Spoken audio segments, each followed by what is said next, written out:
Bonsoir à toutes et à tous. J'avoue que c'est très difficile quand tous ces bons entrepreneurs, brillants orateurs avec de bons projets passent avant toi. C'est très difficile vraiment de suivre la ligne. Donc, contrairement à mes autres collègues, moi, je vais essayer de poser une question au public. Peut-être que je vais essayer de prendre 2 personnes au hasard. Ça va aller vite, ne vous inquiétez pas. Madame, quelle est, selon vous, la ressource la plus difficile à gérer de nos jours?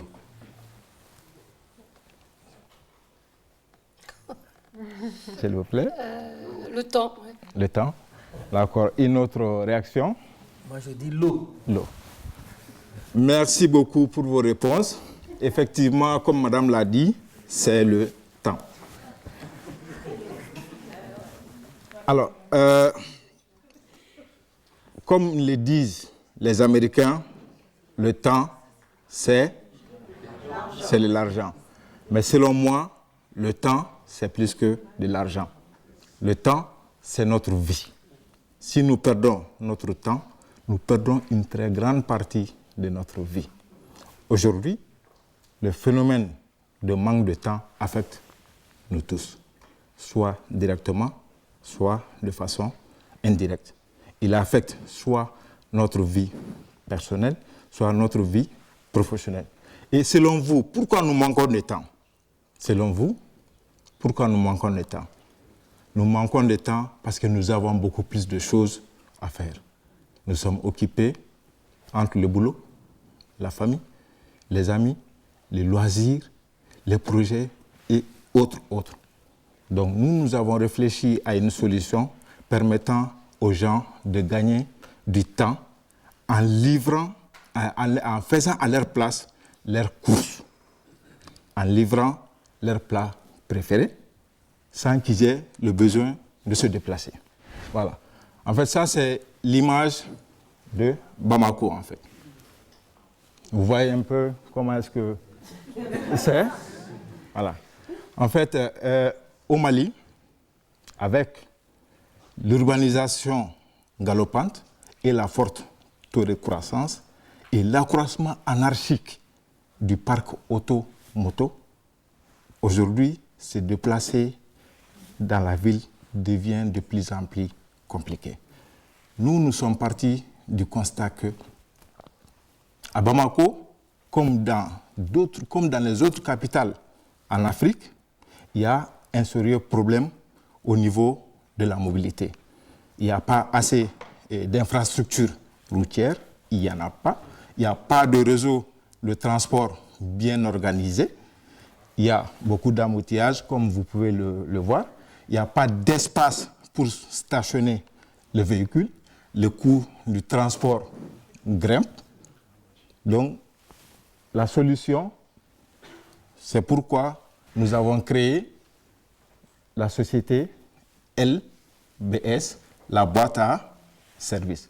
C'est une société qui a pour mission première faire gagner du temps aux gens, en leur permettant de s'occuper de tout ce qui leur sont chers, de s'occuper de leur famille et de se concentrer sur les projets.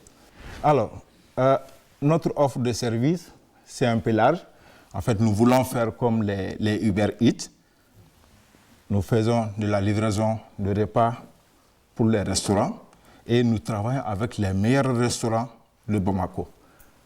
Nous faisons des achats au niveau des supermarchés, boulangeries, n'importe quelle course, comme les courses à la demande. Nous faisons de la mise à disposition également de coursiers. Nous travaillons avec les entreprises pour la collecte et la distribution des courriers. Donc, c'est tout un package de services que nous proposons à la clientèle. Alors, au-delà du problème de mobilité que nous résolvons dans notre communauté, notre entreprise a un fort impact social. Comme vous le savez, moi, je viens d'un pays qui traverse une crise multidimensionnelle depuis des années. Depuis 2012, l'économie du Mali toutes les activités sont au ralenti dans notre pays. Mais malgré cette situation, nous arrivons, à travers notre entreprise, de créer des emplois. Donc nous contribuons à la réduction du chômage. À travers notre parcours également, nous sommes aujourd'hui cités comme des exemples, comme des modèles de réussite dans notre pays. Et ce phénomène est en train d'influencer les jeunes qui sont dans notre pays, dont la plupart, quand ils terminent avec les études, n'ont pas de repères. Donc, nous sommes en train d'inspirer les jeunes à entreprendre. Il y a un autre phénomène aussi. Moi, je viens d'une région qui s'appelle Caille. Le phénomène de l'immigration est très important là-bas. Je suis Soninké, je suis Sarakolé. Et avec ce projet, nous contribuons à limiter et à lutter contre l'immigration clandestine. Comme vous le savez, chaque jour, il y a des milliers de personnes qui décident, faute de perspectives dans nos pays, et se jettent sur la Méditerranée. Donc nous contribuons vraiment à freiner ces phénomènes. Il y a un autre problème aussi, le djihadisme. Aujourd'hui, généralement, quand les jeunes n'ont pas de perspective, c'est une porte d'entrée pour les djihadistes, pour les bandits. Ils viennent, ils les enrôlent dans leurs rangs et après, ils les montent contre l'État. Ayant démarré nos activités en 2016 avec une seule moto, aujourd'hui, notre flotte s'évalue à 41 engins, dont 30 motos, un véhicule et 10 vélos. Et pourquoi les vélos? Quand je suis venu à Montpellier ici, j'ai fait 2 jours d'immersion à Écusson Vert. Donc nous aussi, on veut aller vers l'écologie. Donc c'est dans nos perspectives. Nous sommes parvenus à créer 45 emplois, dont 35 permanents. Nous avons plus de 1000 clients réguliers composés de différentes catégories de clients, particuliers, entreprises, ONG, institutions. Les gens, ils nous appellent régulièrement pour venir faire leurs cours. Alors, dans l'année, nous effectuons au minimum 250 livraisons. 250 000 livraisons. Et nous avons un chiffre d'affaires qui varie entre 85 000 à 100 000 francs.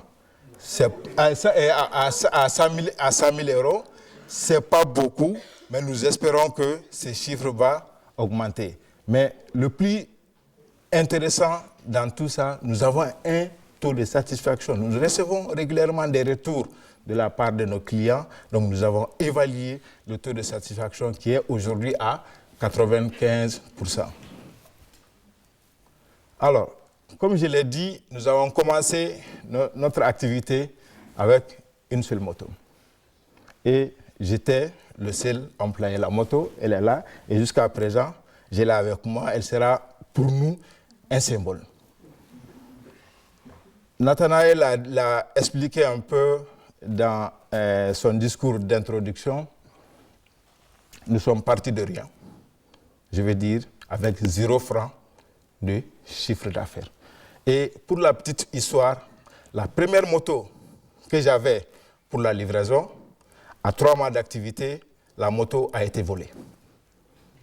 Je n'avais pas de ressources pour acheter encore une nouvelle moto, donc j'étais obligé d'aller travailler comme gardien et agent de ménage pendant 6 mois pour collecter l'argent de la moto, parce que là, j'ai une famille à nourrir, donc ce n'était pas évident. Donc la moto que j'ai achetée avec l'argent que j'ai gagné, c'est la moto qui est là. Donc ainsi de suite, 2 motos, 3 motos, 4 motos, jusqu'à une trentaine de motos, des vélos et aujourd'hui, par la grâce de Dieu, une voiture. Nathanaël l'a expliqué également, je suis en partenariat avec un de mes collègues entrepreneurs qui est là, qui évolue dans le domaine de la livraison de pain et jusque-là, ça se passe très bien.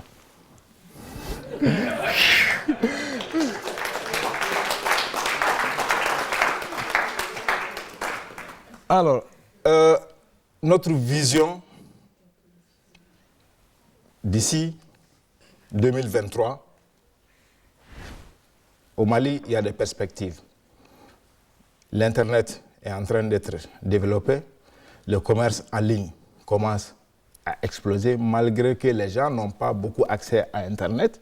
Mais nous pensons, d'ici 2023-2024, accroître notre flotte à 100 engins, motos, vélos et voitures.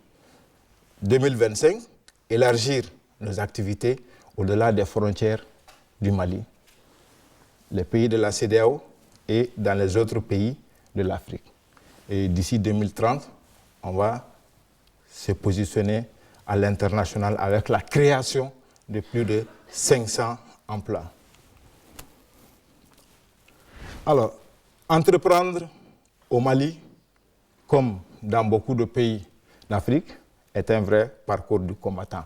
Comme je l'ai expliqué tout à l'heure, la première difficulté auquel nous sommes confrontés, ça c'est l'entourage. Moi, personnellement, dans mon cas, je comptais sur mon entourage pour m'aider à financer mon activité. Mais la première personne ou bien les premiers acteurs qui m'ont tourné le dos, ça c'est la famille. Parce qu'ils ne croyaient pas, ils pensaient que c'était pour moi une perte de temps d'aller me lancer dans l'entrepreneuriat. Nafissa, elle a dit, aujourd'hui je suis devenu une fierté pour ma famille, pour ma communauté, parce que je suis en train de tracer mon chemin. L'environnement des affaires, là, n'en parlons même pas. Ça, c'est notre débat. L'accès au financement, là aussi, c'est une question qui est très, très intéressante. Pendant 6 ans de parcours, notre entreprise n'a bénéficié que de 15 200 € de financement. 15 200 € de financement. Donc, du coup, je me dis, je me concentre sur mes propres ressources au lieu de perdre mon temps à chercher des financements. Le Mali, les opportunités, elles sont là. Elles sont là. Pour s'établir comme entrepreneur, c'est très facile. Le marché, il est disponible. C'est pour cela que j'encourage, je profite de l'occasion pour encourager tout le public qui sont là à être les ambassadeurs, à comment dirais-je, encourager les autres à venir voir vers le Mali. Il y a beaucoup d'opportunités. Alors, pour terminer, je profite de ce micro pour remercier la métropole et la mairie de Montpellier, la Fondation Prospective, pour cette très très belle initiative. Ça, c'est une très grande opportunité pour nous. Merci.